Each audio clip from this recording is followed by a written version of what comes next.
इस वक्त की बड़ी खबर मुंबई से फडणवीस के नाम पर मुहर लग गई है। बीजेपी लेजिस्लेटिव पार्टी के लीडर देवेंद्र फडणवीस चुने गए हैं। आपको बता दें बीजेपी की मीटिंग जारी थी और फडणवीस के नाम पर मुहर अब लग चुकी है। लेजिस्लेटिव पार्टी के लीडर देवेंद्र फडणवीस चुने गए हैं। बीजेपी लेजिस्लेटिव पार्टी के लीडर देवेंद्र फडणवीस को चुन लिया गया है। उनके नाम पर मुहर लग चुकी है। मुंबई से ये बड़ी खबर है।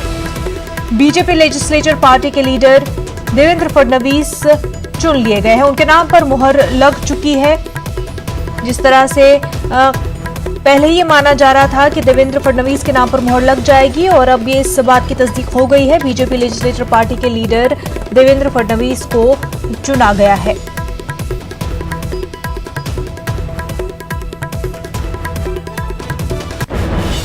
काफी अहम खबर इस वक्त की जो कि मुंबई से है। बीजेपी लेजिस्लेटिव पार्टी के लीडर देवेंद्र फडणवीस चुने गए हैं। उनके नाम पर मुहर लग गई है। आपको बता दें कि महाराष्ट्र की सियासत में काफी घमासान जारी है।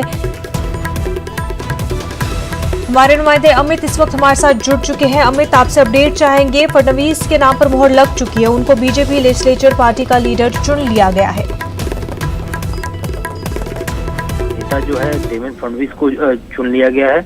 इसके लिए सबसे पहले प्रस्ताव जो है प्रदेश अध्यक्ष चंद्रकांत पाटिल ने रखा। उन्होंने साफ तौर पे कहा कि 5 साल की सरकार को बहुत अच्छी तरीके से जो है देवेंद्र फडणवीस ने चलाया है। कभी भी इन्होंने बदले की राजनीति नहीं की और कहीं भी मुंबई या महाराष्ट्र में कहीं गोलीबारी या दूसरी हिंसा भी नहीं हुई और लोगों के विकास के लिए जो है इन्होंने हमेशा काम किया है। और जैसे ही चंद्रकांत पाटिल ने इसका प्रस्ताव रखा उसके बाद से सुधीर मुनगंटीवार और हरिभाऊ बागड़े समेत सभी विधायकों ने इसका समर्थन किया और मुख्यमंत्री देवेंद्र फडणवीस को जो है विधायक दल का नेता चुन लिया गया है। यानी बीजेपी ने अपना सीएम फेस जो है आगे कर दिया है कि सीएम का चेहरा जो है देवेंद्र फडणवीस होंगे। लेकिन अब देखना ये होगा कि इस पूरे मामले पे शिवसेना की क्या प्रतिक्रिया आती है, क्योंकि शिवसेना जो है अपने सभी बड़े लीडरों के साथ मातोश्री में जो है उद्धव ठाकरे के साथ बैठक चल रही है। संजय राउत उस बैठक से बाहर निकले लेकिन उन्होंने मीडिया से बातचीत नहीं की। हालांकि सबने ये सवाल पूछा आखिरकार क्या कुछ निर्णय हो रहा है, लेकिन संजय राउत जो है मीडिया से बचते हुए निकले। और अभी जिस तरह से देवेंद्र फडणवीस को जो है विधायक दल का नेता चुन लिया गया, यानी जो प्रोसेस होता है एक सरकार बनाने में उसके पहला पड़ाव जो है वो बीजेपी ने पार कर लिया है। अब देखना ये होगा कि आखिरकार शिवसेना जो है क्या समर्थन करती है इसे या क्या कुछ और भी विरोध जो है सामने आते हैं, क्योंकि ये भी खबरें आ रही है कि 1 या 2 तारीख को जो अमित शाह मुंबई आ सकते हैं और इन दोनों पार्टियों के लीडर से जो है उनकी मुलाकात होगी। उद्धव ठाकरे से मुलाकात हो सकती है, जो कयास लगाए जा रहे हैं और निश्चित ही इस पूरे मामले का हल निकल सकता है। लेकिन जिस तरह से 2 दिनों से लगातार घमासान मचा है कि 50-50 का फॉर्मूला तय होना चाहिए, 2.5 साल का मुख्यमंत्री होना चाहिए। देवेंद्र फडणवीस ने कहा कि हमें इस बात की जानकारी नहीं है, ये शर्त पहले रखी नहीं गई थी। संजय राउत कह रहे हैं कि सीएम झूठ बोल रहे हैं। तो ये जो सारी कवायद चल रही है इसमें लगातार आरोप प्रत्यारोप का दौर शुरू है, लेकिन बीजेपी ने अपना मुख्यमंत्री का चेहरा सामने कर दिया है। अब देखना होगा कि इसके बाद शिवसेना की क्या प्रतिक्रिया सामने आती है। बिल्कुल अमित, और जिस तरह से साफ कर दिया है बीजेपी ने कि शिवसेना भले ही कितने ही बयान दे दे, कितना ही जो है वो जोर दिखा दे, लेकिन बीजेपी को जो फैसला लेना है वो ले चुके हैं और किसी भी बात पर वो कॉम्प्रोमाइज नहीं कर रहे हैं। साफ कर दिया है बीजेपी ने। अब ऐसे में शिवसेना के पास क्या रास्ता बच जाता है? देखिए, इन सब में जो किंग मेकर की भूमिका निभा रहे हैं वो है एनसीपी शरद पवार। शरद पवार ने पहले दिन ही कह दिया था कि विपक्ष में हमें बैठने का मैंडेट मिला और हम जो है विपक्ष में बैठेंगे, क्योंकि अब अगर शरद पवार जो है किसी को भी समर्थन नहीं करते हैं तो शिवसेना के पास कोई ऑप्शन नहीं बच जाता। शिवसेना जो है बीजेपी के साथ जाना उनकी मजबूरी है, क्योंकि हमने देखा था 2014 में भी जो है इसी तरह का विरोध प्रदर्शन हमें देखने मिला था कि दोनों ने अलग अलग चुनाव लड़ा, लेकिन जब बाद में सत्ता आई तो दोनों ने साथ मिलाकर जो है सत्ता में भागीदारी भी और 5 साल जो है सरकार चलाई। हालांकि उस सरकार के दौरान कई ऐसे मुद्दे आए कि एक दूसरे पे आरोप प्रत्यारोप जो है बार बार होते रहे, चाहे शिवसेना के नेताओं ने बीजेपी के नेताओं को कहा या फिर सामना के जरिए जो है वो लगातार हमला किया गया बीजेपी पर। लेकिन कई ऐसे मुद्दे आए जिस पर दोनों में आपसी खटपट देखने को मिली। हम इस बार भी देखने का माहौल वही है, लेकिन दोनों ने चुनाव साथ लड़ा। अब जैसे ही 122 सीटों से 105 सीटें बीजेपी की आई, शिवसेना को मौका मिल गया बार्गेनिंग का। और ये भी हमारे सूत्र बता रहे हैं कि शायद ये पूरी बात जो है डिप्टी सीएम पे जो है जाके खत्म होगी। लेकिन जिस तरह से देवेंद्र फडणवीस ने कल ये कहा कि डिप्टी सीएम का ऑफर जो है वो शिवसेना की तरफ से किसी भी प्रकार का प्रस्ताव हमारे पास नहीं आया है। अगर प्रस्ताव प्रस्ताव आता है और वो आदित्य ठाकरे को बनाना चाहते हैं, तो आदित्य बहुत अच्छे हैं, आदित्य के साथ काम करने में बहुत मजा आएगा। लेकिन जो 2.5 साल का फॉर्मूला जो है किया जा रहा है, मेरे नॉलेज में बिल्कुल नहीं है कि इस बात को कहा गया था, और अगर कहा भी गया होगा तो हमारे नेताओं की तरफ से किसी भी प्रकार की सहमति जो है इस बात में नहीं हुई है। उन्होंने ये भी कहा कि अमित शाह से भी मेरी बातचीत हुई, लेकिन अमित शाह ने भी कहा कि हमने इस मुद्दे पे कभी भी हामी नहीं भरी थी।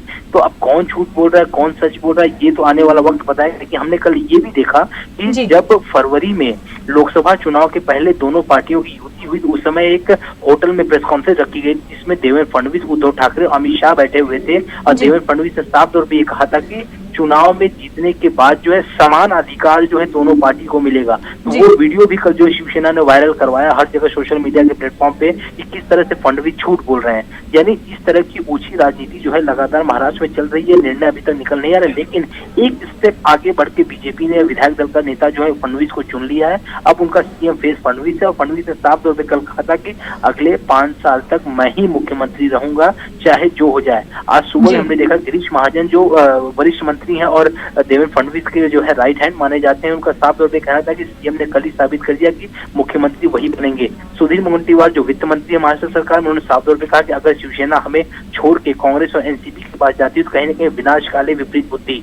तो जिस तरह के बयान जो है दोनों पार्टियों की तरफ से साफ तौर पर लग रहा है कि ये चीजें जो है आगे और खटास आएंगी। लेकिन ये तय माना जा रहा है कि दूसरा विकल्प जो है शिवसेना के सामने अभी तक नहीं आ रहा है। हालांकि इन दोनों की लड़ाई में कांग्रेस और एनसीपी भी कूद चुकी है। कांग्रेस के नेता जो पृथ्वीराज चौहान, और उन्होंने साफ तौर पे कहा कि अगर प्रपोजल आता है शिवसेना की तरफ से तो हम इसको अपने हाईकमान के पास भेजेंगे और निश्चित इस पर विचार किया जाएगा। वहीं एनसीपी का भी साफ तौर पे कहना है कि अगर बहुमत साबित करने पे बीजेपी फेल होती है तो हम भी उस विकल्प में आगे आ सकते हैं। लेकिन सारे कयास हैं, लेकिन जो सूत्र बता रहे हैं कि शिवसेना बीजेपी की सरकार बनेगी, क्योंकि शिवसेना के पास कोई ऑप्शन नहीं है। लेकिन जितनी भी बार्गेनिंग अंतिम दौर तक हो पाएगी वो शिवसेना करेगी। अब देखना ये होगा कि ये खबरें जो आ रही है कि 1 या 2 तारीख को अमित शाह मुंबई आ रहे हैं और वो ही मध्यस्थता करेंगे, क्योंकि ये जो युति हुई थी लोकसभा चुनाव के पहले उसमें भी अमित शाह ने मध्यस्थता की थी और दोनों ही पार्टियों को एक दूसरे के समीप लाया था।